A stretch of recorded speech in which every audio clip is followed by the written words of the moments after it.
Hey guys, so today is one of those days where it's just going to be perfect weather to spend the entire day out in the garden. The last few days it's been in the mid 80s, which isn't horrible, but to be out all day in that, it kind of takes its toll.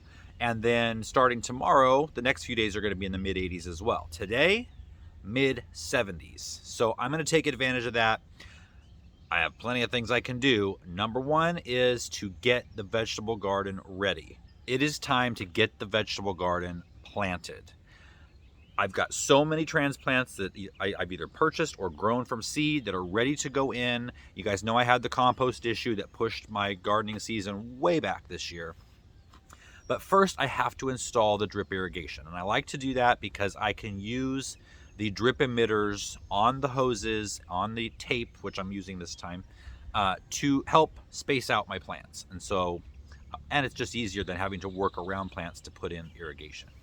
So I drew out a little sketch here of the beds and the terraces and just kind of a basic layout of how I want the tubes to be run. I think I'm just going to put out the first section. You can watch me do that, and then I'll walk you through each piece as it's laid out, because just showing you a bunch of boxes and bags of different fittings and hoses, I don't think that's going to be that helpful. So first of all, you want to lay your drip hose in the sun and unravel a bunch of it, and keep unraveling more than you're using, and that's going to let the sun warm it up and soften it up so it's not so rigid and it doesn't stay in this curved up shape.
So apparently I didn't order enough elbow pieces, so I got to get more of those.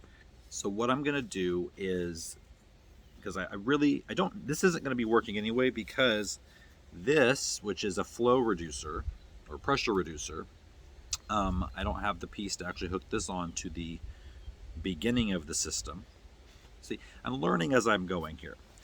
By the way, a drip tape system is 10 psi, so that's a lot less psi than a drip tube system. But anyway, that's what this reduces that to. So what I'm going to do is I'm still going to lay out the tape and the header piece on each bed and hook them into that, so that I'll have the measurement lines and know where the drip's going to go. It's already going to be laid between the plants, and then all I have to do is hook up those header pieces once I get the elbow connectors. Hopefully this is all making sense if you've watched what I've done so far. So it's getting warmer. It feels warmer than 75, but there's a nice breeze coming in, so that will even things out. So my rest is over. I'm going to get back to work.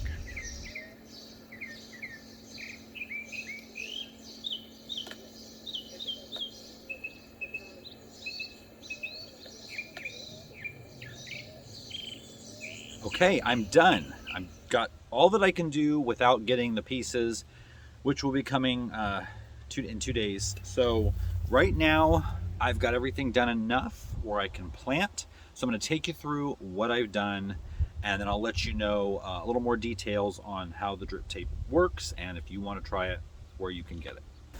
Okay, so right now we're at the top up by the house, and this is where the water will hook into the drip system. So I've got the first hose running through into the first terrace,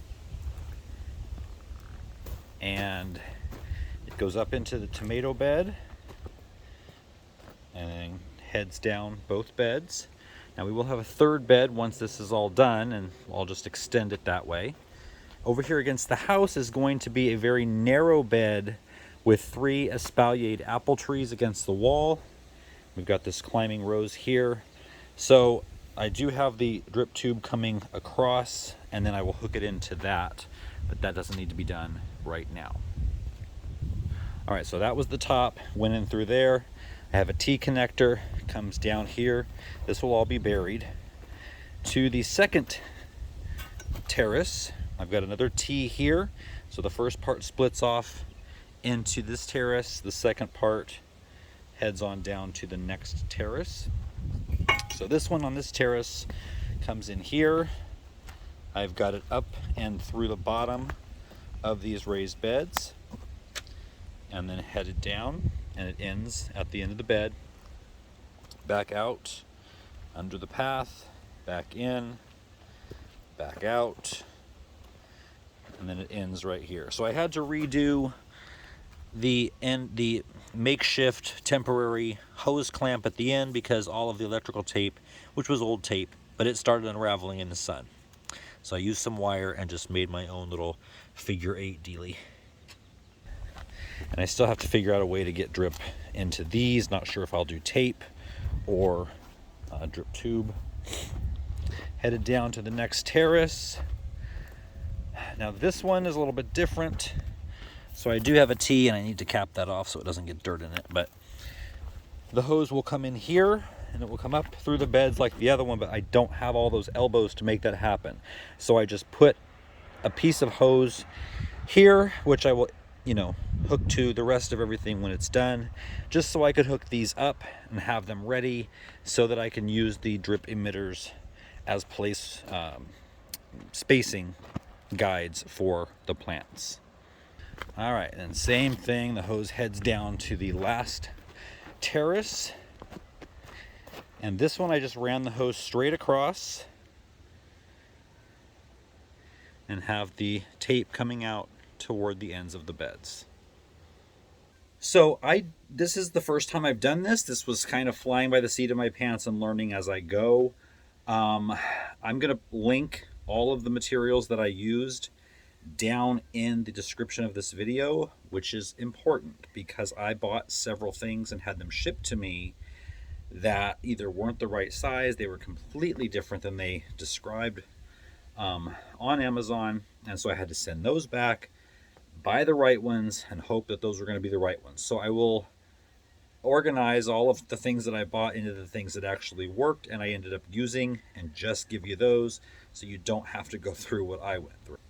So like I said, I'm going to get planting now. I'm going to take a short break, grab something to eat, and then come back out and plant the vegetable garden, something that I have been waiting for a long time. All right, thanks for joining me today for the drip segment of the vegetable garden. If you have any questions, leave them down below in the comments. Or if you have any tips for me, if you've done drip tape before, and I need to know your tips if you have experience with this. There's not a lot of YouTube videos that get deep into this, so I'd like your input. All right, I'll see you guys tomorrow.